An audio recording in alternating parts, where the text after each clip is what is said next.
एक बार की बात है, गौतम बुद्ध अपने शिष्यों के साथ एक गांव से दूर किसी बड़े नगर की तरफ जा रहे थे। गर्मी के दिन थे और रास्ता भी बहुत लंबा था। गौतम बुद्ध अपने शिष्यों सहित बहुत देर से चल रहे थे, जिस वजह से उन्हें बहुत प्यास लगती है। वहां से कुछ ही दूरी पर बरगद के वृक्ष की एक घनी छांव थी। सभी लोग उस वृक्ष के पास पहुंच जाते हैं। महात्मा बुद्ध अपने शिष्यों सहित वृक्ष की घनी छाई के नीचे विश्राम करने लगते हैं। बहुत देर से चलने की वजह से सभी का गला प्यास से सूख रहा था। ये बात बुद्ध जानते थे। बुद्ध ने अपने एक शिष्य को कहा, आप इस बरगद की छाया से 20 कदम दूर जाकर बरगद की 2 बार परिक्रमा करके वापस आओ।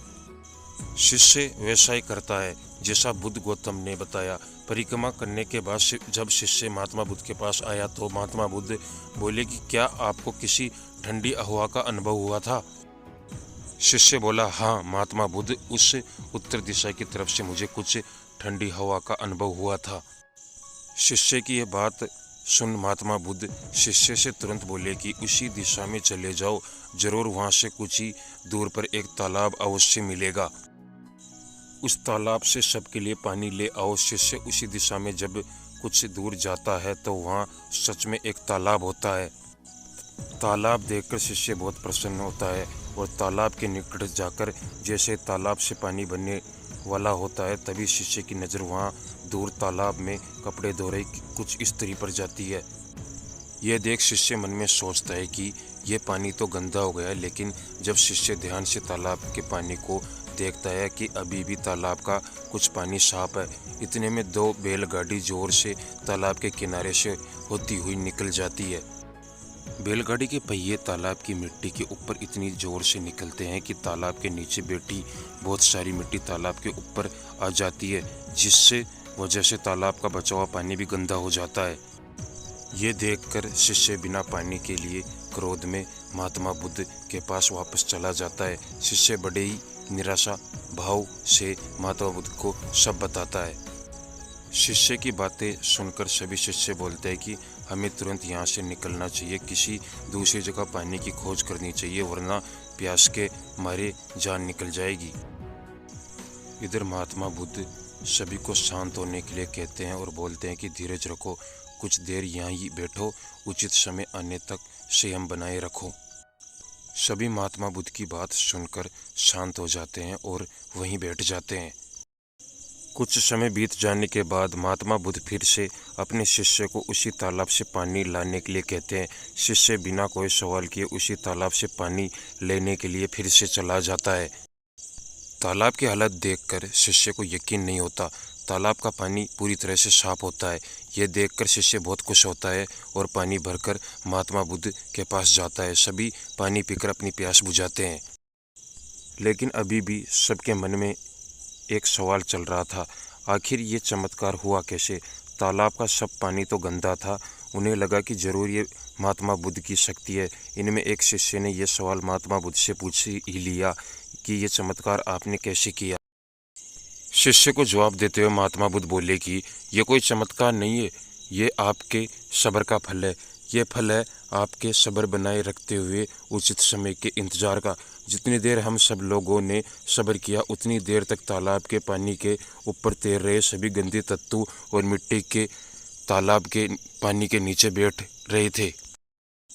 फिर कुछ देर बाद शिष्य जब वहाँ तालाब के पास पहुँचा, तब तक सब दूषित कण नीचे बैठ चुके थे, जिस वजह से तालाब का पानी पहले की तरह साफ हो चुका था तथा तालाब साफ दिखाई दे रहा था। यदि उस समय आप लोगों ने सब्र ना किया होता, धैर्य नहीं रखा होता, तो आप सब इतनी गर्मी में पानी की खोज में प्यासे रहकर शायद अब तक मृत्यु को प्राप्त हो गए होते, क्योंकि यहाँ से अगला कोई तालाब है या नहीं, और होगा भी तो क्या उसका पानी साफ होगा या नहीं। इन सब कारणों से आप कभी प्यास नहीं बुझा पाते और प्यासे से मर जाते। फिर इतना बोलने के बाद महात्मा बुद्ध शिष्यों को एक सीख देते हुए कहते हैं कि जैसी स्थिति हम लोगों के समक्ष आ जाइए, वैसी स्थिति और मुश्किल दौर जिंदगी के हर मोड़ पर आएंगे। तब उस समय भी आपको ऐसे ही संयम बनाए रखना होगा और अपने विवेक से काम लेते हुए ही आपको एक उचित फैसले के साथ सही नतीजे पर पहुंचना होगा। हर मुश्किल दौर में सब्र रखते हुए ऐसे ही शांत मन से ही कोई फैसला लेना चाहिए जिसके आपके और दूसरे के लिए अच्छा हो, क्योंकि ऐसी स्थितियों में लोग अक्सर गुस्से में आकर अपना सब्र खो देते हैं और गुस्से तथा जल्दबाजी में गलत काम और फैसला कर बैठते हैं, जिसका बुरा परिणाम उनको भविष्य में देखने को मिलता है, जिसमें खुद का नुकसान अधिक होता है। कुछ परिस्थितियाँ जीवन में ऐसी होती है जहां हम सब्र बनाए रखते हुए उचित समय का इंतज़ार करना होता है, लेकिन लोग अक्सर यहीं पर अपना सब्र खो देते हैं और उचित समय आने का इंतज़ार नहीं करते, जिस वजह से उनको आगे चलकर दुख और मुश्किलों का सामना करना पड़ता है। हमारे द्वारा लिखा गया आज का फैसला हमारे आने वाले कल की खुशी और दुख को निश्चित करता है। बुद्ध स्टोरी से हमें अपने जीवन में बहुत कुछ सीखने को मिलता है। हमें अपने जीवन की उन अनमोल बातों और ज्ञान का बोध होता है जो हमें हमारे जीवन में बहुत काम आती है।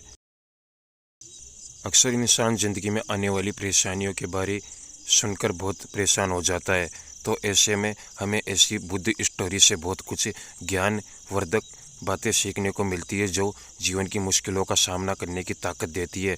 ये बुद्ध स्टोरी इंसान के मन में एक सकारात्मक ऊर्जा का संचार करती है जो मन में बनने वाली नकारात्मक ऊर्जा को खत्म कर इंसान को सही राह की तरफ अग्रसर करती है।